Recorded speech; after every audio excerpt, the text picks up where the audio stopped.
লাউ দিয়ে গরুর মাংসের রেসিপি। আমি প্রথমেই কড়াইতে তেল গরম করে নিয়েছি।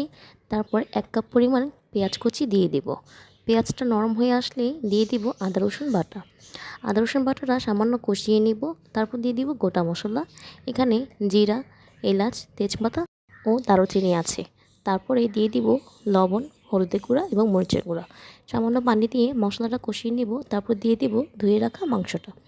মাংসটাও আমি প্রায় 20 থেকে 25 মিনিটের মতন কষিয়ে নেব, যাতে করে একেবারে 80% পর্যন্ত সেদ্ধ হয়ে আসে। তারপর দিয়ে দিব কেটে রাখা লাউ। লাউটা দেওয়ার পর আরও 5 মিনিটের মতন কষিয়ে নেব। যখন দেখব লাউটা একটু নরম হয়ে আসছে, তখন দিয়ে দেব পানি। পানিটা দেওয়ার পরে আমি এ পর্যায়ে চুলার হিটটা বাড়িয়ে দিব। তারপরে যখন দেখব বলক চলে আসছে, তখন দিয়ে দিব জিরা গুঁড়া। তারপরে আরও কিছুক্ষণ রান্না করে নিব। তারপরেই হয়ে যাবে আমাদের লাউ দিয়ে গরুর মাংসের রেসিপি।